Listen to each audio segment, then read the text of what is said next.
Boa noite, querido. Sua bênção. Boa noite. Deus te abençoe. Deus abençoe a todos. Amém. Amém. Tá frio aí, pelo visto, né? Muito.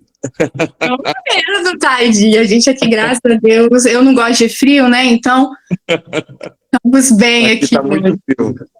Tadinho. Mas seja bem-vindo, viu, querido? Que Deus abençoe. Amém.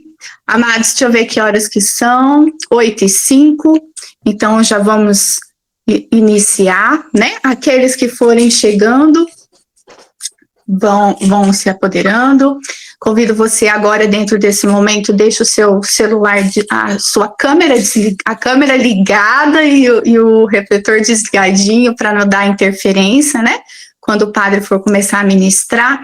Todos sejam muito bem-vindos. Nós estaremos gravando, tá bom? Então, depois, essa live você pode estar encaminhando para os pregadores que não tiveram oportunidade de assistir por ser dia de grupo de oração também. Padre, a fala é sua, querido. Bom, em nome do Pai, do Filho e do Espírito Santo. Amém. Vinde, Espírito Santo, enchei os corações dos vossos fiéis e acendei neles o fogo do vosso amor. Enviai o vosso Espírito, e tudo será criado, e renovareis a face da terra. Oremos. Deus, que instruísse os corações dos vossos fiéis, com a luz do Espírito Santo, fazei que apreciemos retamente todas as coisas, segundo o mesmo Espírito, e gozemos sempre da sua consolação, por Cristo, Senhor nosso. Amém. Senhor, nós invocamos o teu Santo Espírito, em nome de Jesus, que desça sobre nós o entendimento, a sabedoria, a largueza de uma compreensão profunda da tua vontade nas nossas vidas e nos nossos ministérios, para que tudo seja para a maior honra e glória do nome do Senhor. Ave Maria, cheia de graça, o Senhor é convosco. Bendita sois vós entre as mulheres, e bendito é o fruto do vosso ventre, Jesus.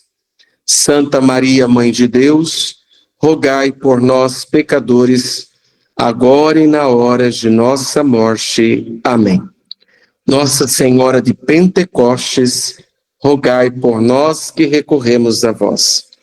Em nome do Pai, do Filho e do Espírito Santo. Amém.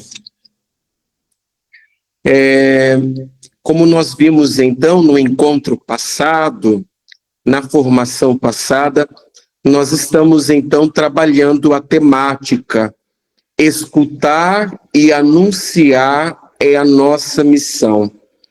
Deus nos convoca a esse estilo de ser, a essa forma de vivenciar a proposta dada pelo próprio Cristo, nosso Senhor. Então, quando nós falamos de missão, nós estamos falando de uma identidade, nós estamos falando de um fazer que é prolongamento do nosso ser, de uma expressão daquilo que nós somos.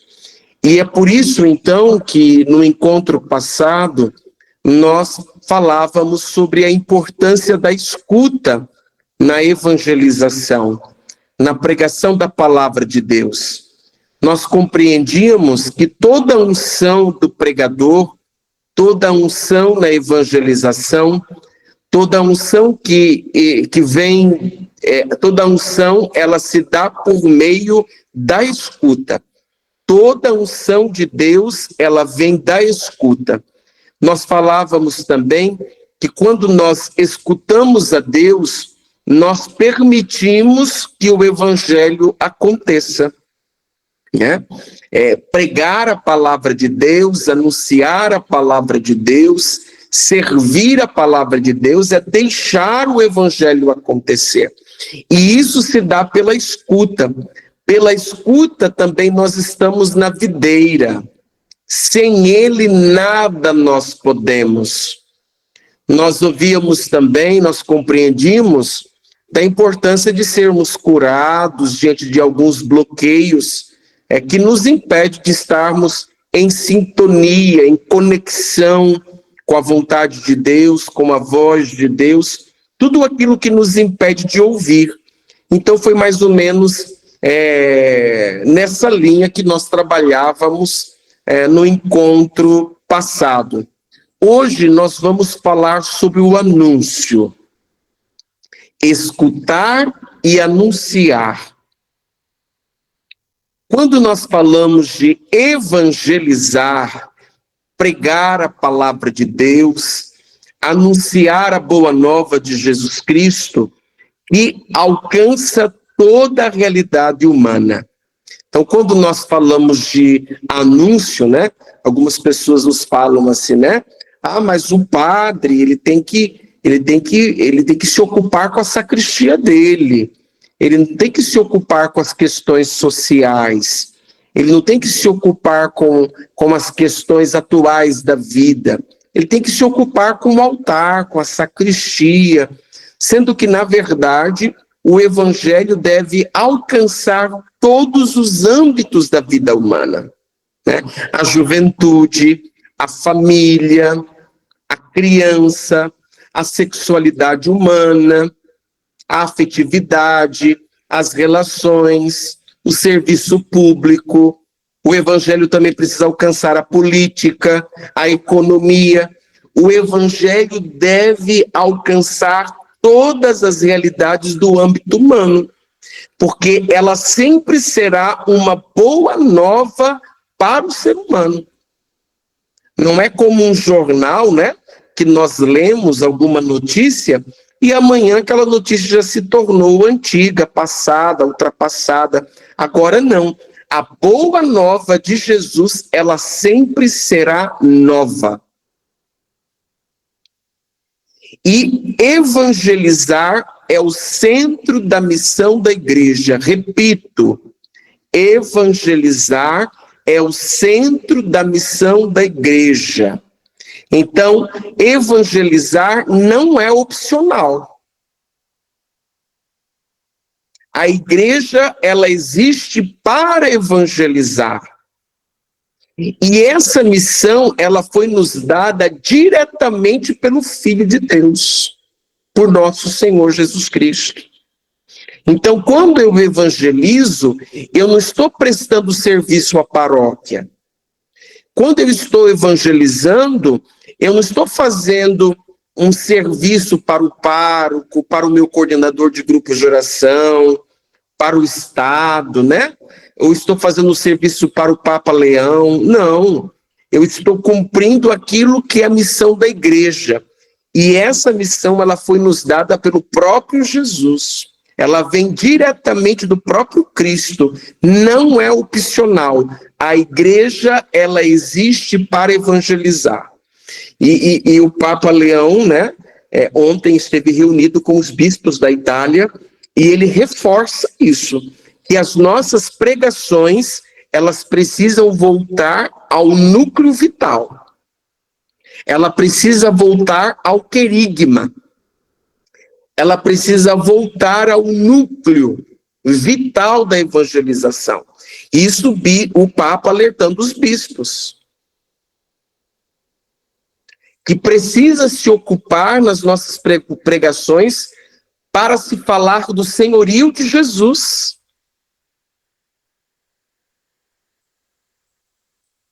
Essa missão, ela é nos dada diretamente pelo próprio Cristo. É o que nós contemplamos em Marcos, capítulo 16, versículo 15. Ide por todo o mundo e pregai o evangelho a toda criatura. É uma missão dada por Jesus. Por isso as pessoas, elas têm o direito de ler o evangelho em nós. As pessoas, é do direito das pessoas serem evangelizadas. É do direito das pessoas do nosso bairro, é do direito das pessoas do nosso trabalho. aonde Deus nos coloca, aonde a providência divina nos conduz. É do direito das pessoas que estão ao nosso redor serem evangelizadas, receberem o anúncio da boa nova. Então, quando nós falamos de evangelização, ela é entendida como o anúncio do evangelho. Evangelização é compreendida, é entendida, subentendida como anúncio do evangelho, como Jesus nos pede. Anúncio do evangelho, transmissão da fé e o testemunho da vida cristã. Se vocês puderem grifar isso, anotarem isso, a evangelização, ela é entendida como anúncio do evangelho, transmissão da fé e testemunho da vida. Senão a evangelização ela não acontece, ela fica com pendências, ela fica comprometida. Só quando há o anúncio, mas não há transmissão da fé e nem testemunho de vida cristã. É muito interessante isso que eu estou dizendo, né? O anúncio do evangelho, né, acompanhada com testemunho de vida. Essa semana passada eu acolhi aqui em casa uma médica que foi o primeiro retiro carismático que ela participou, né, foi agora em Pentecostes. E por muito tempo ela viveu no ateísmo, né? É uma médica muito intelectual, com uma capacidade intelectual muito grande, leu muitas coisas, estudou muito, e ela vem de uma família, né, kardecista, e ela não abandonou o kardecismo por causa dos critérios do evangelho. Não, ela nem se importava com o evangelho de Jesus, nem mensagem nenhuma do evangelho. Mas pela própria razão, ela não encontrou sentido na doutrina espírita. Então ela abandonou e ela ficou no ateísmo. Por muito tempo, então, né, ela acreditando no positivismo, no valor do intelecto, da ciência. E houve um momento, então, em que ela foi tocada por um frei que ela cuidava, né, um frei franciscano, e ela cuidava da saúde dele. E ela contemplava aquela alma boníssima, quer dizer, o testemunho de vida. E ela começou a pensar assim: se a religião, se a fé cristã pode gerar almas assim, então eu posso dar uma atenção maior. Isso ela me contando agora, domingo passado. Se existe uma pessoa assim, tão boníssima, tão generosa, tão caridosa, tão cheio de alegria, então eu posso dar critérios, eu posso dar um pouco mais de atenção à religião.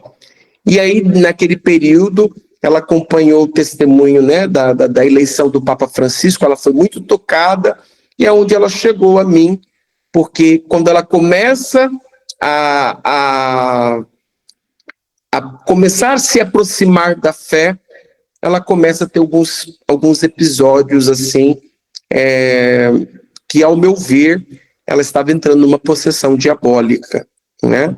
Então houve situações em que o demônio estava sobre a casa dela e depois o demônio esteve sobre ela, e o próximo passo, eu acredito que seria entrar nela.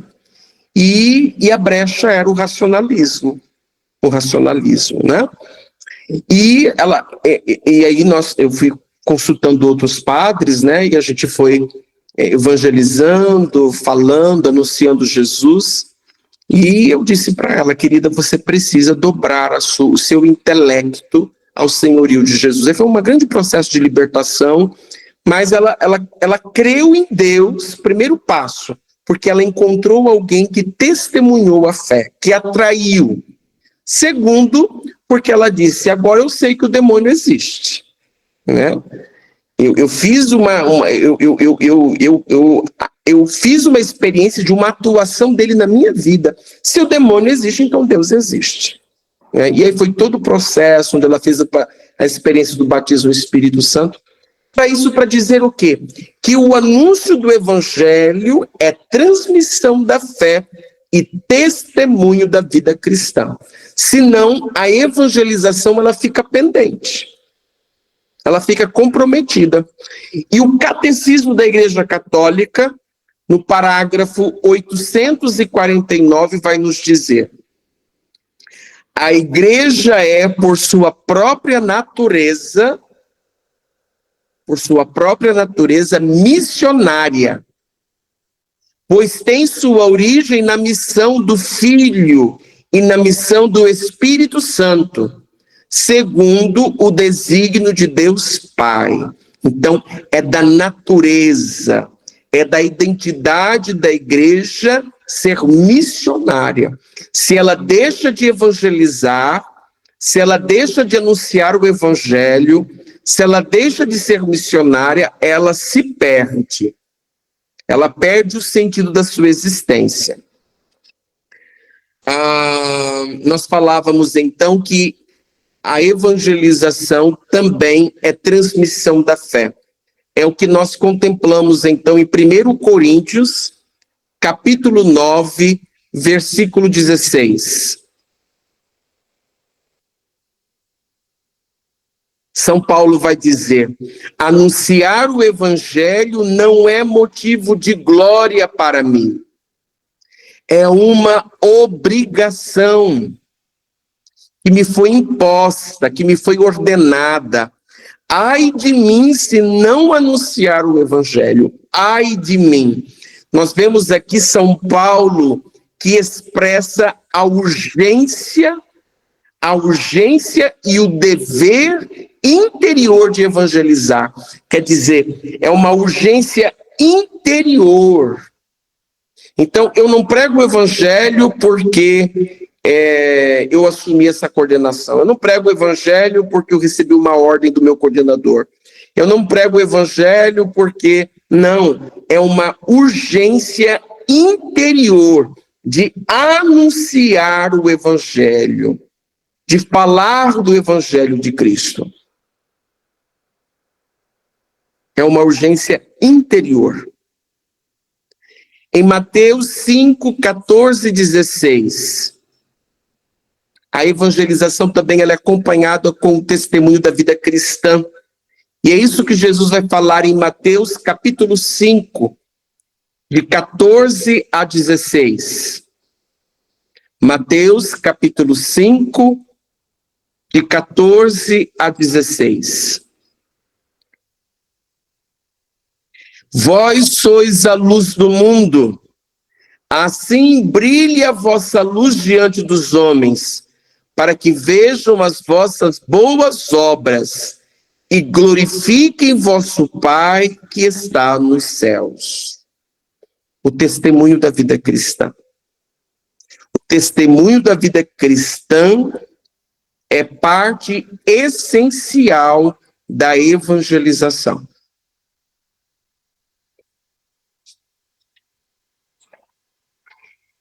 Isso que eu disse para vocês não é nada de novo, mas nós precisamos sempre estar remetendo aquilo que nos devolve a consciência a respeito da evangelização, do anúncio da palavra de Deus, do testemunho de vida, da transmissão, da comunicação da fé, aquilo que a palavra de Deus e o magistério da igreja nos ensina. E eu quero aqui, desse momento até o final do nosso encontro, eu quero falar daquilo que são os demônios do apostolado. Os demônios que se levantam contra a obra da evangelização.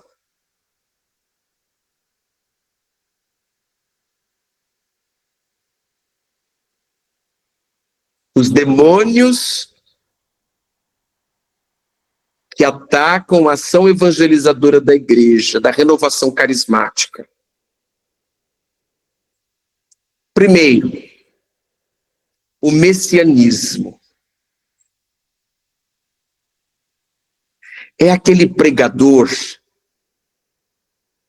é aquele evangelizador que se constitui o centro do anúncio, o centro da pregação. Ele não está a serviço da palavra, ele não está a serviço da mensagem evangélica, mas ele se constitui o centro do anúncio. Fala mais de si e das suas ideias do que do próprio Jesus, do que da pessoa de Jesus. Ele se apresenta como uma personalidade indispensável na evangelização. Ele se torna indispensável na ação evangelizadora.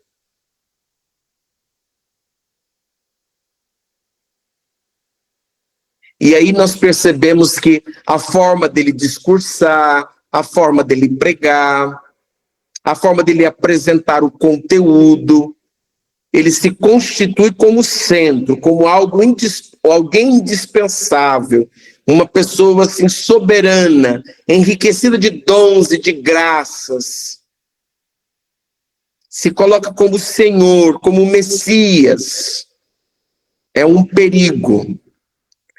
E esse tipo de conduta, esse tipo de comportamento do pregador provém de uma falta de autoconhecimento.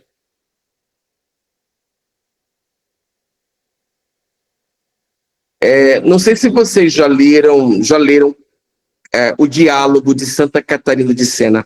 Teve alguém que já leu? Levanta a mão aí, só para me saber. Diálogo de Santa Catarina de Sena. Interessante. Tem no Diálogo de Santa Catarina de Sena, ela tem experiência mística com a pessoa de Deus Pai.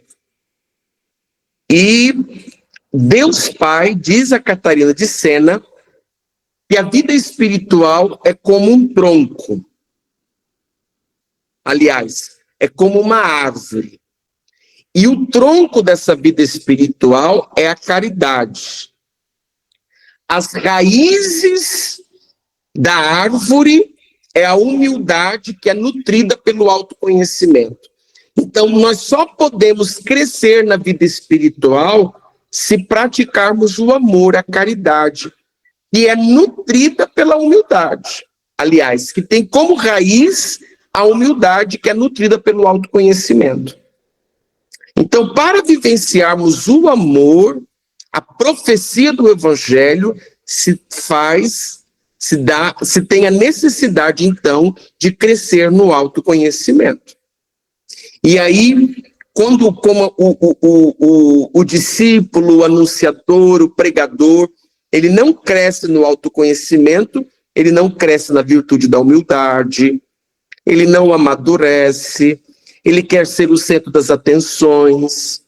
E isso precisa de um processo de cura interior muito grande, porque, às vezes, houve uma ausência afetiva e ele tenta preencher essa ausência com os aplausos, os olhares, e é por isso, então, que ele se constitui como centro da pregação. E isso fere muito a comunidade, fere muito o grupo de oração. O segundo demônio é o ativismo. O ativismo aqui não é excesso de atividades. Irmãos, tem dias que eu não consigo nem arrumar minha cama. Vou contar aqui o meu pecado, né? Tem dia que eu levanto, se eu não arrumar minha cama naquela hora, eu não consigo, devido ao excesso de atividades, né? Tem dias que eu vou lá, monto minha listinha, organizo tudo que eu tenho que fazer durante o dia, aí aparece uma criatura que está sofrendo, que eu tenho que escutar, uma confissão, e sai do meu roteiro, e eu tenho que atender, né? Alguém que está desesperado, uma exéquia para fazer, para ir ao cemitério, e nisso já me ocupei ali, perdi minha manhã, perdi minha tarde, né? Vocês entendem o que eu estou querendo dizer, né? Mas o ativismo não é isso, excesso de atividade. O ativismo é quando a oração ela é deficiente. Quando a oração ela é insuficiente. Quando não há momentos prolongados com a palavra de Deus. Momentos prolongados diante da presença de Deus. Aí nós caímos no ativismo. O demônio do ativismo nos leva a lotar a nossa agenda, a obtermos uma agenda toda lotada de reuniões, de compromissos, de pregação. Eu prego de segunda a segunda, de domingo a domingo, mas eu não descanso em Deus. Eu não descanso em Deus, eu não tenho momentos mais prolongados de oração. Eu não tenho momentos de intimidade com a palavra de Deus. Há uma confiança mais em mim mesmo. Há mais uma confiança no meu discurso, nos meus conhecimentos, nas minhas habilidades, na minha técnica, na minha oratória. Esse é o ativista. Há uma confiança em si mesmo. Uma autossuficiência. Eu já preguei no ENF, eu já preguei fora do país, eu já preguei em 300 grupos de oração, e aí a pessoa ela vai desenvolvendo, desencadeando aí um certo orgulho, uma soberba, uma autossuficiência. Isso é o ativismo.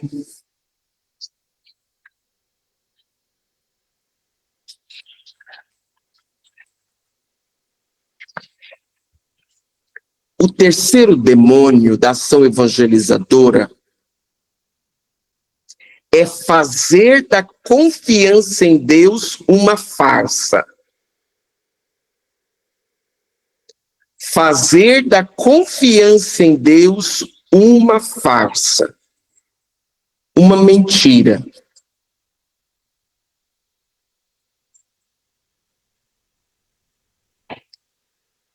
A principal característica do pregador da palavra de Deus é a desconfiança de si próprio.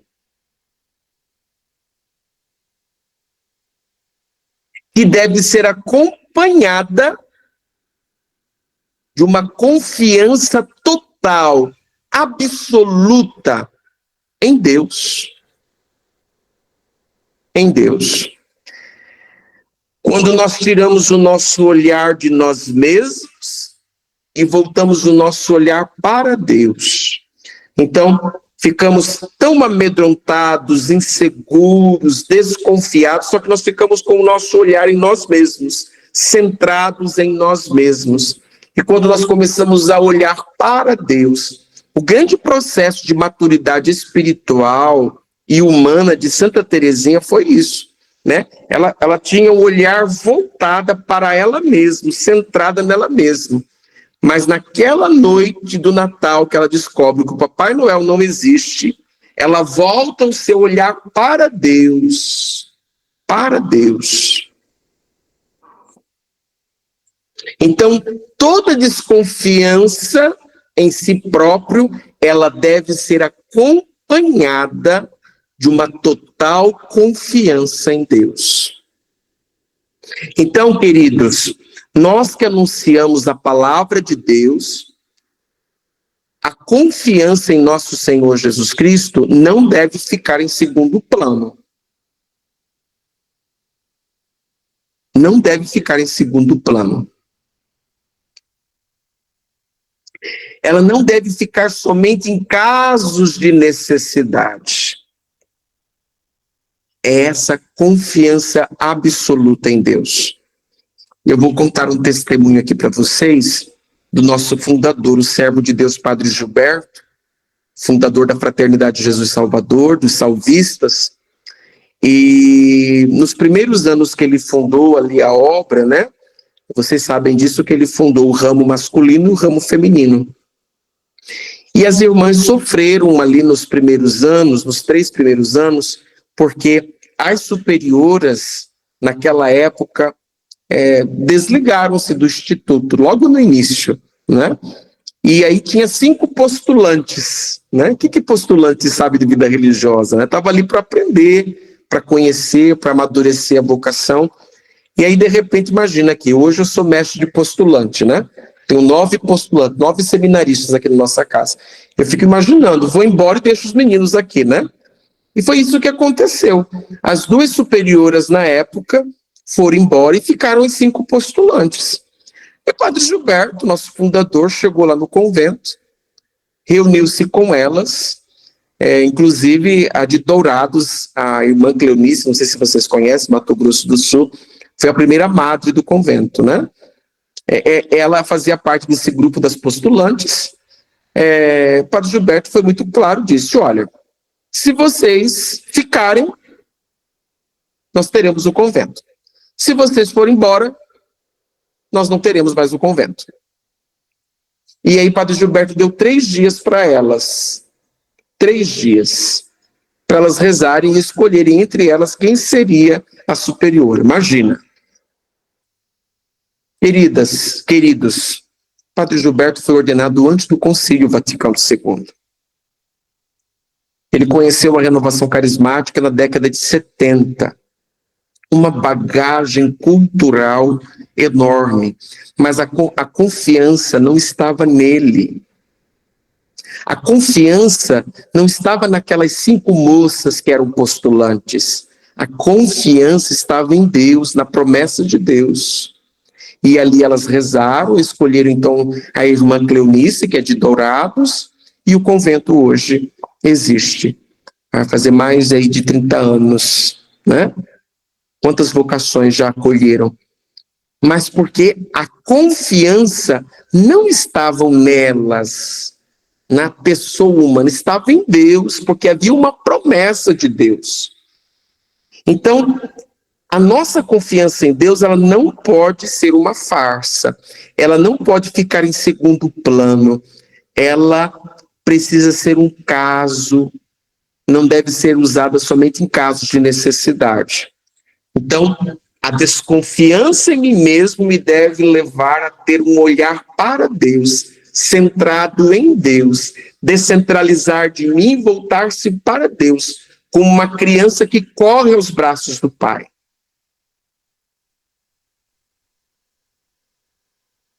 Então, o grande demônio no anúncio, na evangelização, é fazer da confiança em Deus uma farsa. Quarto, até aqui alguma pergunta?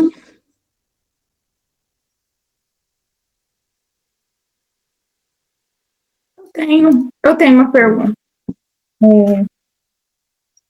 Por mais assim que eu tenha a minha confiança em Deus, às vezes eu tenho pensamentos contrários a isso. E eu tento submeter esses pensamentos de dúvida ao Senhor, pedindo para que Ele venha alinhando os meus pensamentos, venha modificando tudo isso em mim. Então, esse ponto aqui, por mais que eu tenha fundamentado em mim uma confiança em Deus muito forte, às vezes, quando acontece alguma coisa, os meus pensamentos ficam ali, né, me martelando. Eu tento, na minha oração, submeter os meus pensamentos a Deus, pedindo para que Ele venha lavando e venha tirando essa dúvida que vem momentânea. Procuro fazer um jejum específico, visita ao Santíssimo, mas tenho esses pensamentos, por mais que a minha confiança esteja ali, alicerçada no Senhor. Como que eu posso melhorar isso? Edília, né? Eu acho que eu vou te responder na próxima etapa aí, eu acho que eu vou responder para você. Vou deixar para responder depois, aqui com a formação. Tá bom? Então, o quarto, que é devastador, que nós não sei se vocês estão aí por dentro, né? Colocando em desconfiança o catecismo da Igreja Católica, né? Esse é o quarto demônio. Não confiar na força da verdade. Então, a verdade foi revelada. Cristo, que é a revelação, o revelando e o revelador. Cristo expôs a sua verdade, revelou a sua verdade, que é transmitido pelo magistério da Igreja. Então, se faz a necessidade de confiar na força da verdade. Então, nós pregadores, anunciadores da palavra de Deus, nós nos deparamos constantemente com desafios doutrinários. Isso quando a gente não encontra dentro do interno da igreja, né? Desafios doutrinários, provocados por ideologias. Às vezes, os critérios éticos das culturas dominantes. E o evangelho precisa saturar essa mensagem cultural que vai contra a palavra de Deus. Essas culturas dominantes secularizadas. Então, nós precisamos confiar, os primeiros a confiar na força da verdade somos nós mesmos. A verdade que é o Cristo, a verdade que liberta. Liberta de quê? Liberta do pecado.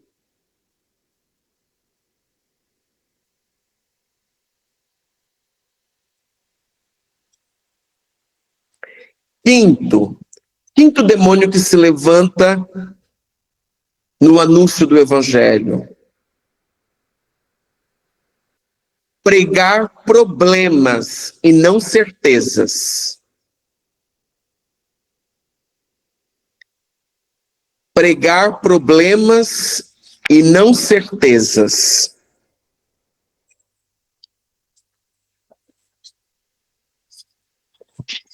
Há pregações que se fala tanto de fraqueza, atualiza todos os jornais possíveis, todas as notícias, as decadências, tudo, mas não se prega a certeza. Não se anuncia a certeza do evangelho, a convicção. Eu me recordo que, eu não sei se eu falei isso no encontro passado, né? Mas eu nasci de uma família católica, graças à conversão da minha mãe, que fez o cursilho de cristandade. Ela deixou de tomar os anticoncepcionais e eu nasci. Então, eu sou fruto da conversão da minha mãe. Então, eu nasci nesse berço católico, tudo, né? Mas, um dia eu conheci, aos 14 anos, uma religiosa que pregava de uma forma diferenciada. Eu nunca tinha visto nenhum catequista, nenhum agente de pastoral, nenhum sacerdote. Eu via pregar daquela forma. E era uma convicção das certezas da fé. Uma convicção profunda que brotava da sua alma. Eu conseguia perceber que era uma convicção daquilo que se falava. Não era um apreço à sua oratória. Era uma religiosa. E aí eu disse, eu quero isso para minha vida. O que ela bebe, do que ela se alimenta para falar com tanta convicção? E aí eu cheguei à graça do batismo do Espírito Santo. Ela tinha feito a experiência do batismo do Espírito Santo.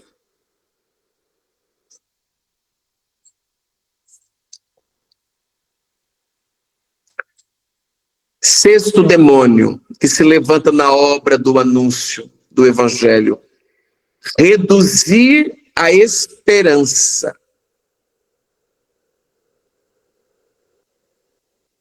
Reduzir a esperança. Veja, irmãos, eu acredito que crescer na fé crescer na esperança, na virtude da esperança, é mais desafiador do que a fé. Por que eu falo isso? A fé, basta uma honestidade intelectual, né? E ao olhar a natureza, a contemplar o universo, uma criança que é gestada pela mãe, ao contemplar a autoridade da natureza, nós podemos chegar à fé, assim como essa médica que era ateia. Por uma honestidade intelectual, ela se aproximou-se da fé e hoje crê em Jesus. Agora, a virtude da esperança, ela é mais desafiadora, porque em meio às tempestades, em meio aos desencontros, em meio às desesperanças, em meio à cultura da morte, quando nós não vemos nenhuma luz no fim do túnel, ainda o que me faz mover é a esperança. O que me faz caminhar, o que me faz me manter constante, perseverante, é a esperança. Porque mesmo em meio às desilusões, eu me mantenho caminhando, e isso é esperança. E o pregador da palavra de Deus não pode secularizar o anúncio da esperança. Não pode secularizar. O grande perigo da secularização da esperança consiste em uma transmissão de uma mensagem de esperanças humanas. Sabe aquelas frases de Facebook? Tudo vai dar certo. Já deu certo, será? Então são esperanças humanas, em detrimento à esperança cristã fundamental. E aqui eu respondo para a Edila, né? Nós temos duas memórias, nós não temos somente uma memória. Nós temos a memória carnal, a memória cerebral e a memória da alma, a memória espiritual. O que é memória cerebral? Tudo aquilo que nós sofremos, situações dolorosas, de perdas, doenças, dores, sofrimentos, angústias, tudo isso fica registrado. Todo animal possui essa memória. Agora, nós temos uma outra memória, que é a memória da alma. E essa memória, ela nos faz recordar as promessas de Cristo. É o que nós vimos no Evangelho de domingo passado, aliás, retrasado, Pentecostes.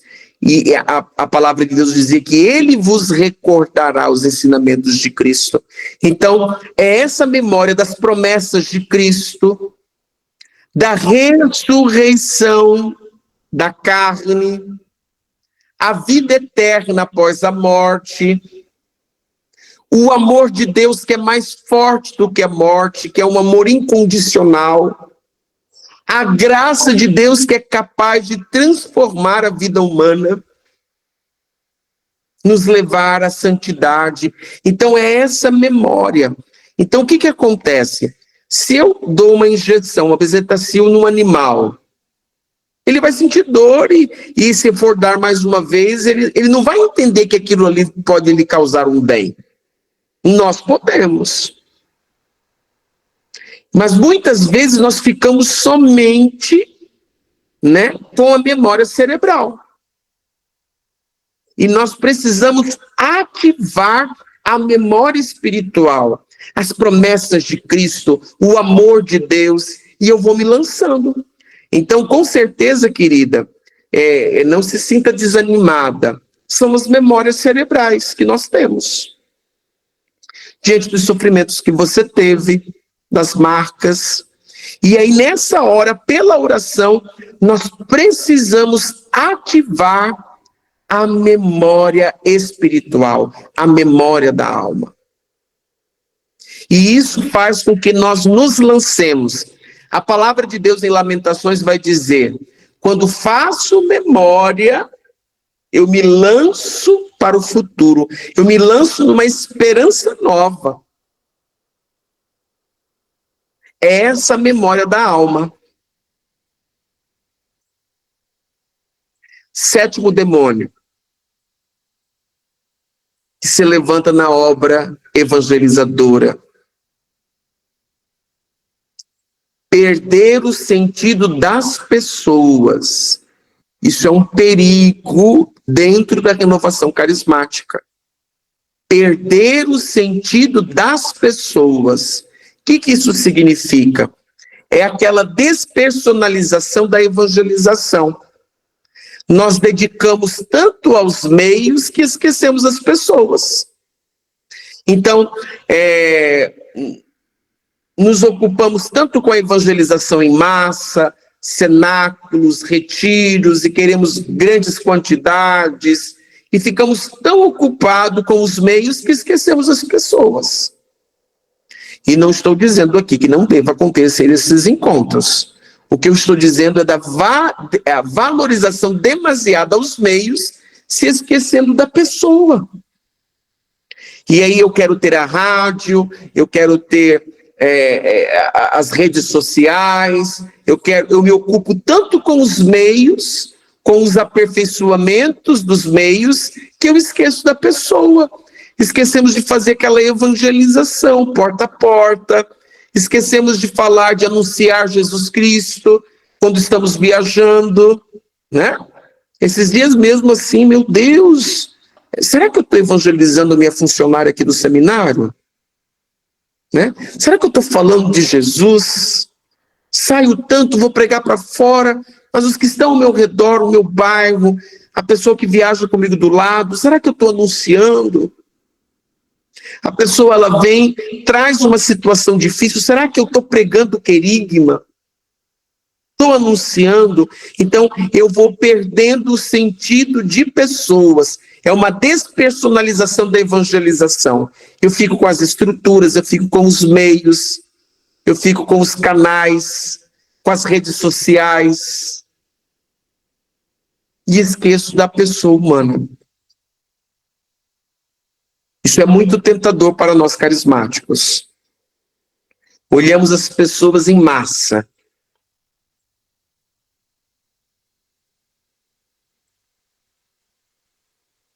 Oitavo, fazer acepção de pessoas. E claro que nós, pregadores da palavra de Deus, não fazemos isso de uma forma escrachada, né? Nós fazemos essa acepção de pessoas de uma forma muito sutil. Muito sutil. Nós só queremos pregar para as pessoas dotadas.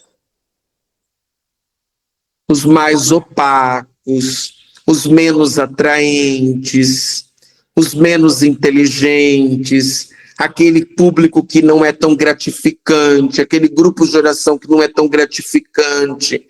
Então eu não quero evangelizar. Eu quero evangelizar aonde eu recebo um certo retorno.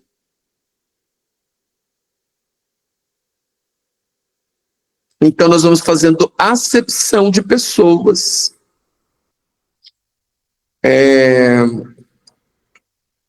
Eu me recordo que lá no antigo seminário onde eu morava,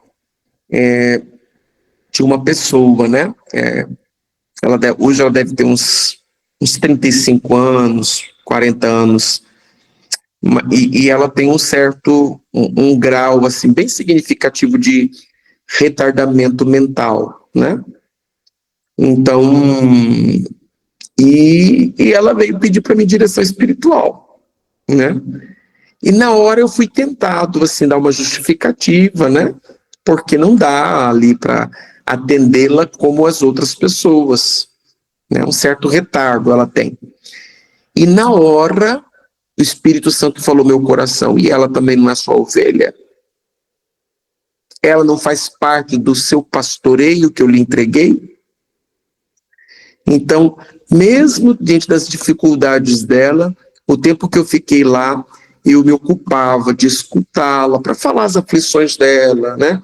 As dificuldades dela, sem muito retorno, mas ali era o padre, era o pastor, era o sacerdote, era o pregador da palavra de Deus que estava escutando ela. E ela também precisava ser pastoreada.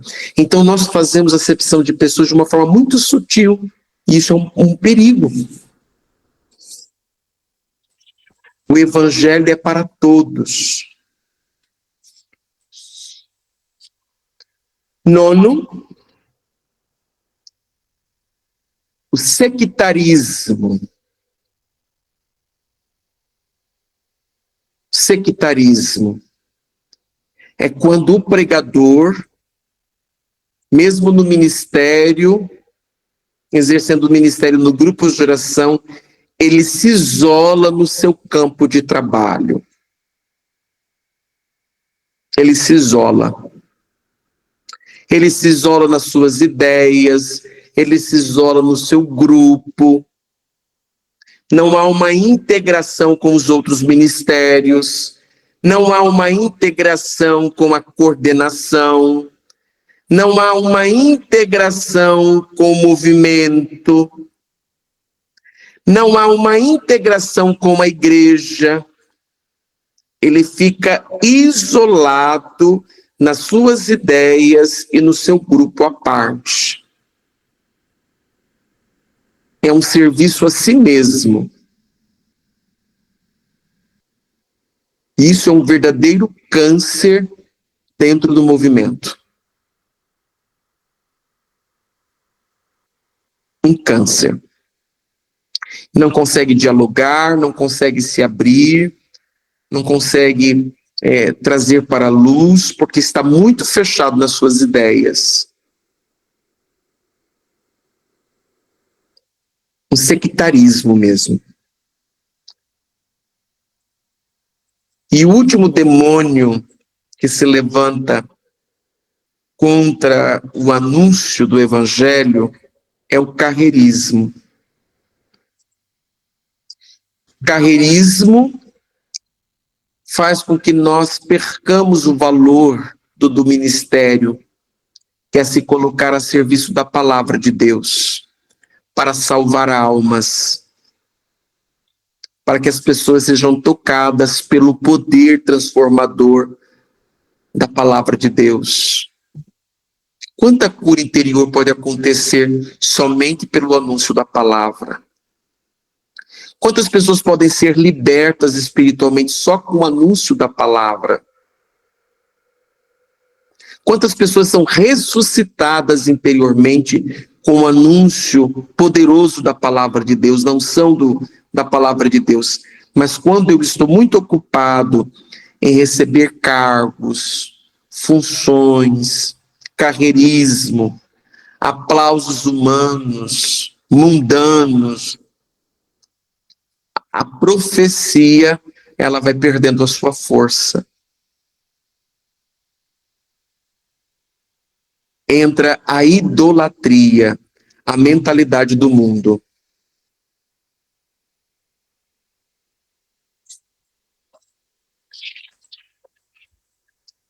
Assim eu vou encerrando, então, a formação de hoje. E antes de nós rezarmos, eu abro esse espaço para alguma pergunta, aquilo que eu puder ajudar.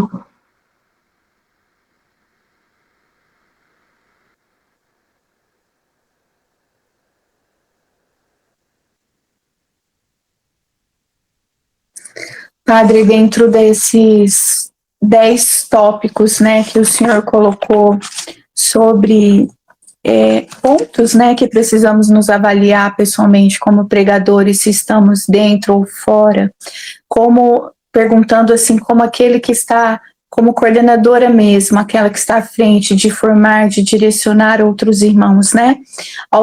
Como ajudar dentro de toda essa conforme o senhor ia ministrando, eu ia vendo a realidade do Estado, das realidades. Como ajudar o irmão a enxergar que ele está cegamente, vamos dizer assim, inserido dentro desses tópicos, e por mais que a gente tente articular, mostrar de outra forma, às vezes até ser direto, olha, procura olhar de outro jeito, olha, será que a forma que você está ministrando é assim que Deus chama você a viver? E a gente percebe assim um isolamento de tudo aquilo, é como se a gente lançasse aquilo não adentrasse, né? Então, como dentro de tudo isso que o senhor falou, como ajudar, mostrar para o irmão que ele precisa ter um diagnóstico preciso desses pontos na vida dele para que ele possa mudar? Bom, primeira coisa, nós como responsáveis, né, pelo crescimento, né, de pessoas, né, no ministério, e eu digo aqui como formador também, né, de rapazes que querem se consagrar a Deus. Eu não tenho toda noite eu durmo muito bem. Toda noite eu durmo muito bem, porque eu tomei a convicção espiritual de que eu não faço ninguém, não sou eu que faço as coisas acontecerem, é Deus. Então, não é eu que vou mudar a mentalidade, não é eu que vou transformar alguém, não é a minha fala, não é o meu discurso, não é a minha posição, não é, né? Então, é acreditar nessa força da verdade. O meu papel só é favorecer que a pessoa cresça, favorecer que a pessoa experimente a verdade, favorecer com que ela seja agraciada por Deus. Então, eu favoreço para que a pessoa amadureça. Agora, o primeiro passo é isso, né? Não sou eu que converto ninguém, nem mudo ninguém. Eu faço o meu papel, que é favorecer que o evangelho também aconteça, que amadureça essa pessoa. Segundo passo, eu acredito que o próprio evangelho já nos ensina. Então eu chamo esse irmão, né, a primeira vez, a sós. Se não adiantou, eu coloco testemunha. E o terceiro, então, eu levo ao conhecimento da igreja, caso seja uma situação assim que está gerando escândalo, que está gerando danos assim importantes, né, severos dentro do movimento, né, e nós vamos fazendo isso. Então, é um trabalho lento e progressivo, né?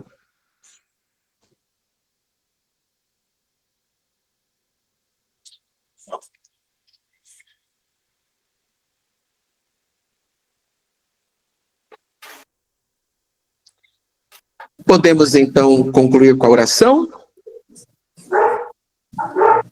Alguém quer perguntar, irmão, mais alguma coisa para ele, tirar alguma dúvida? Cláudia? Abre seu microfone, meu irmão. Estão me ouvindo? Sim. Boa noite, a paz de Jesus a todos. E queria dizer que é um prazer estar participando dessa live, um pouco nervosa, confesso. E tá eu e meu esposo, né? Na verdade, ele fez a formação em Naviraí e eu estava na intercessão. E nós estamos aqui de Sete Quedas, Mato Grosso do Sul. E uma dúvida, assim, o nosso grupo aqui é muito novo, nós somos muito jovens de renovação, assim, a gente está engatinhando, começando o grupo agora. E meu marido vem de acampamento, né? Acabou de fazer um acampamento, tem o quê? Uns 30 dias, né? Uns 40 dias. E assim, ele gostaria de... a gente gostaria de saber como que a gente sabe que foi batizado no Espírito Santo. Além de tudo que a gente sente, do repouso, do calafrio, da vontade de chorar, vontade de cantar, as emoções que a gente sente, né, no momento da oração, da invocação do Espírito Santo, quando a gente está próximo ao Santíssimo. Como que a gente sabe que foi batizado no Espírito Santo? Quer responder, Ana?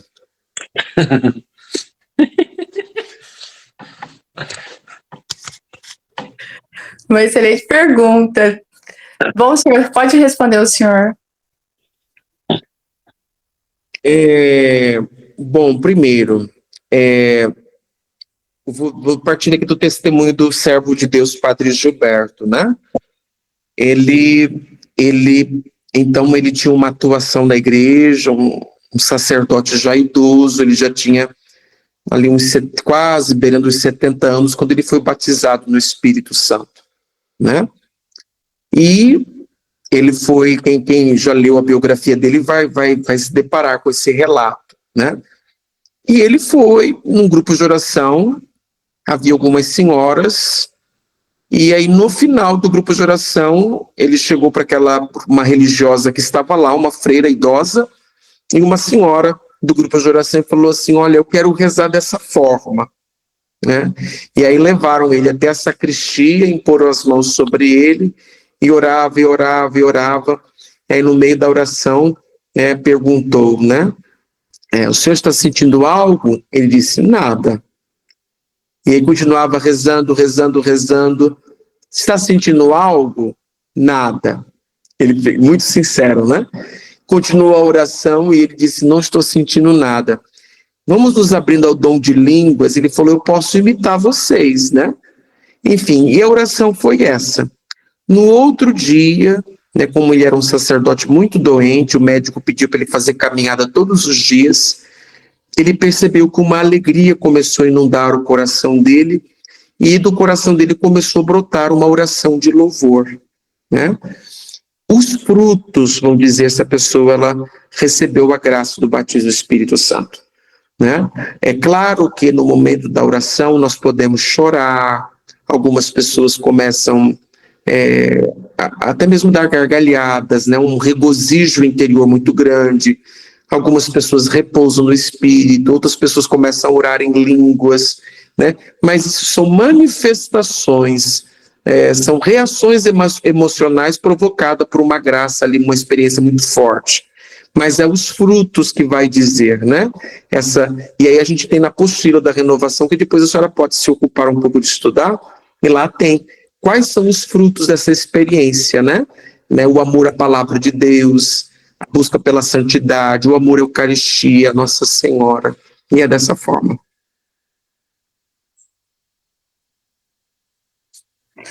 Eles estão despertando, né? Eu conheci eles lá em Naviraí, né? Um casal abençoado, ele estava conosco na formação, e realmente é isso. Esse olhar que você quer entender o que o seu corpo, que a sua vida já está sendo desfrute do batismo, daquilo que o próprio Senhor está realizando no seu coração. Então eu falo assim, essa busca, esse despertar é o mover do Espírito Santo que está agindo na vida de vocês. Então essa é a experiência diária, né? É uma experiência diária que o batismo te leva a uma conversão de vida, a uma mudança de vida, uma mudança de pensamento, uma mudança de decisões, aquilo que para você era importante hoje já não é mais. Por quê? Porque é uma busca de uma santidade de vida de dentro para fora. Exato. E é isso que, né? Então é isso que vai levar vocês a terem a certeza que o Senhor está trabalhando de dentro para fora na vida de vocês, para te fazer de vocês um instrumento eficaz, né? Então, tá aberto a esse mover de Deus na vida de vocês. Lindo, Deus abençoe esse casal, viu? vocês continuem perseverando, firme, e Deus vai educando e abrindo a visão espiritual de vocês para tudo aquilo que vocês estão vivendo. Amém? Mais alguém, queridos, para o Padre poder conduzir a oração e a gente encerrar? Não? Não? Padre, por favor, pode concluir. Como o Padre falou que nós temos 2 tipos de memória, e como fortalecer essas memórias? Alguma dica de livro que possa favorecer, ou algum exercício espiritual que possa fortalecer isso, alimentar? Eu entendi que quando eu submeto esses pensamentos na palavra e tento colocar eles à luz da palavra, eu estou alimentando a memória da minha alma. Teria alguma dica que o Senhor possa me dar para que eu consiga isso com mais facilidade, com mais rapidez, ou vai ser mesmo no meu controle e conforme eu for galgando novos passos? Então, caríssima, muito mais do que o controle é o descansar em Deus, por meio da oração. Por meio da oração, né? É esse abandono total. É muito mais, você está muito apoiada como se fosse uma ação sua. Isso é uma ação da graça de Deus. É claro que existe a sua contribuição, mas isso é uma ação de Deus. A sua contribuição é a sua disposição, né? A sua disposição para que Deus possa realizar a obra. Mas é o descansar em Deus, a minha oração, a minha entrega, o meu louvor, né? A minha leitura orante da palavra de Deus. E é isso, né? Tá, obrigada. Imagina. Em nome do Pai, do Filho e do Espírito Santo. Amém. Senhor, nós te louvamos e te agradecemos por esta ordem que tu nos concedestes. Ide por todo mundo e pregai o evangelho a toda criatura. Senhor, assim como São Paulo, nós queremos dizer: ai de mim, se eu não anunciar a palavra de Deus, se eu não evangelizar. Senhor, derrama o teu Espírito Santo sobre nós para nos convencer desta verdade.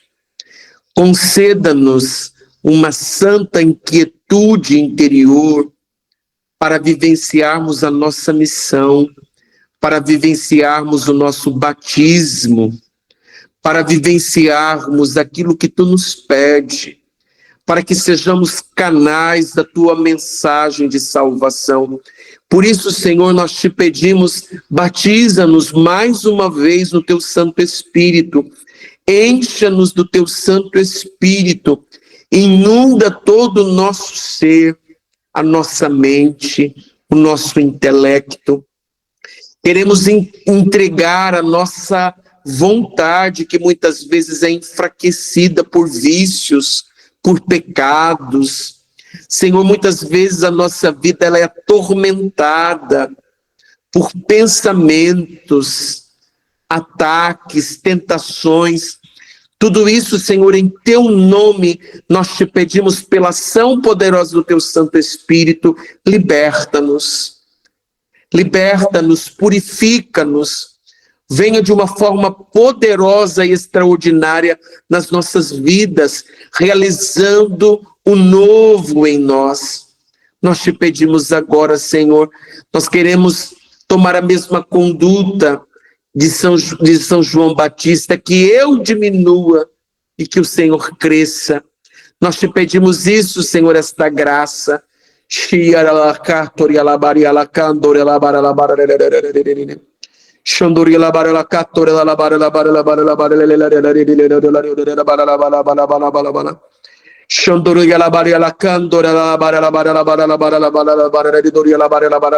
Vamos orando em línguas para que o Senhor venha nos renovar no nosso ministério. Pedindo este poderoso batismo no Espírito Santo.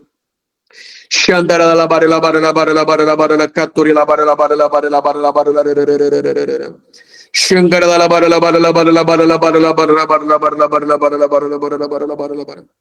Senhor está chamando muitos pregadores a um retorno à palavra de Deus. O Senhor me dá uma palavra muito forte, palavra de ciência, divórcio das Sagradas Escrituras, divórcio da palavra de Deus. Está se apoiando mais em conhecimento teológico, em conhecimentos de livros do que na própria palavra de Deus, se esvaziando-se do conhecimento que vem da palavra de Deus, da intimidade da palavra de Deus, e o Senhor te liberta deste engano no seu ministério. O Senhor também está curando pessoas traumatizadas, que possuem traumas com microfone, traumas em falar em público, pessoas que foram humilhadas no exercício desse ministério, pessoas assim que foram corrigidas até mesmo de uma forma agressiva, desumana, e o Senhor está te curando e te libertando e te dando aquele mover, aquele impulso do início, um impulso novo para anunciar Jesus, para anunciar a boa nova de Jesus. Muito obrigado, Senhor, porque está dando muitos aqui um entusiasmo novo, uma alegria nova. Bendito seja o teu santo nome. Amém. Muito obrigado, Senhor. Glórias a ti. Louve o Senhor agora por essa graça, por esse Espírito Santo derramado em abundância sobre nós, restaurando o ministério de pregação. Muito obrigado, Senhor. Glória ao Pai, ao Filho e ao Espírito Santo, como era no princípio, agora e sempre. Amém. Abençoe-vos Deus Todo-Poderoso, Pai, Filho e Espírito Santo. Amém. Seja Deus. Bendito seja Deus. Só quero partilhar algo antes do Luiz colocar.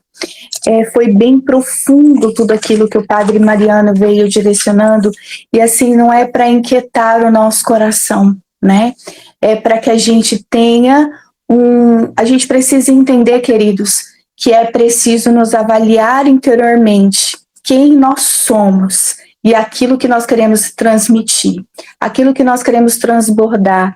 Então, todos os tópicos da live de hoje vêm para que a gente possa fazer esse análise. Como estamos vivendo a nossa vida ministerial, que pontos que precisamos melhorar, que pontos que precisamos renunciar definitivamente da nossa vida ministerial. Então, assim, não é para que se torne um peso tudo aquilo que ele ministrou, porque a gente sente, eu senti assim uma propriedade em tudo aquilo que ele vem colocando, mas é algo assim, é um chacoalhão de Deus, uma exortação de Deus. Ei, como você está vivendo a sua vida ministerial? Como que você está sendo, que desembaixador você está sendo da palavra? Então que você... E assim, uma coisa também que veio muito ao meu coração quando o padre estava direcionando a idília, é aquilo que ele partilhou. Eu fiz isso, viu, padre? Eu coloquei em prática na minha rotina diária de adoração. Quando nós chegamos, né, diante do Senhor, que às vezes a gente chega e quer falar tanta coisa. Eu não sei vocês, gente, mas assim, né, eu como mãe de 2 filhas, sozinha, enfim, tantas coisas envolvidas, você quer falar tanta coisa, e o Senhor colocava muito no meu coração dentro daquilo que o Padre Mariano falou, o exercício de se alimentar da adoração pelos salmos. Então, ir louvando a Deus através de cada salmo, se colocar na escuta e deixar realmente acolher tudo aquilo que Deus quer te falar. Então, eu vejo que tudo isso que Ele está nos colocando, que Ele nos colocou, é para que a gente busque uma intimidade maior com o Senhor, através da palavra, né? Olha, muito forte isso, um divórcio da palavra. Isso é muito sério para nós pregadores. Né? Como pregar, só pegar a palavra quando a gente vai pregar, né?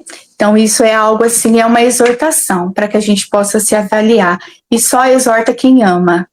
Se Deus nos chacoalha hoje, é porque Ele sabe aonde nós vamos chegar, e aquilo que nós precisamos fazer para cuidar das almas que Ele nos confiou. Amém? Deus nos ama muito para que nós nos mantenhamos na mentira, e é por isso que Ele traz a verdade. Ele quer que nós sejamos nutridos pela verdade, né? É bem isso. A força da verdade favorece a alma daquele que Ele te confia. Tá marcado aqui, ó. Então, queridos, né, é muito importante. Depois a live vai estar gravada, você pode assistir novamente, mas que essas palavras sejam fecundadas ao seu coração e que nós possamos buscar. Isso fica muito claro ao meu coração de tudo aquilo que a gente está vivendo. Deus está nos chamando a uma maturidade espiritual, diferente daquilo que nós já imaginamos ou experimentamos do que é maturidade espiritual. Neide? Boa noite, irmãos. A paz de Jesus, sua bênção, Padre Mariano. Abençoe, querida.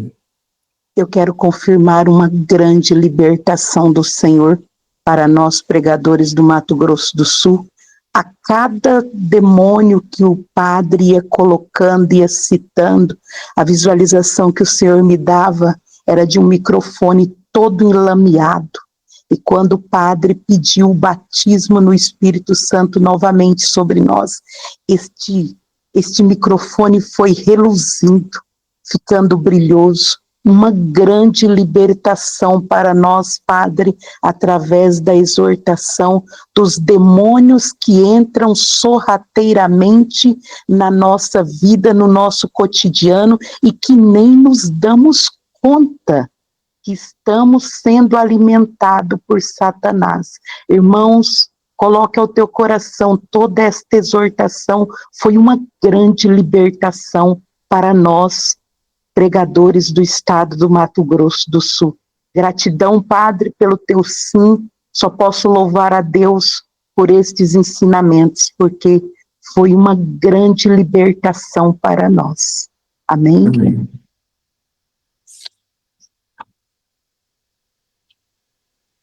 Amém. Só isso vem confirmando, queridos, né? Era o que o Senhor revelava ao meu coração. Essas lives com o Padre Mariano seriam lives de libertação e de direção para cada um de nós. Então, que você possa realmente desfrutar de tudo isso que Deus está nos permitindo. Luiz Fernando, membro do Conselho Estadual, comunicador, tem um recado para nós. Fala, querido. Ele falou que ele não queria se aparecer, mas eu falei, não, foi votação unânime. Boa noite, amados. Sua licença, Boa Padre. noite. Sua bênção.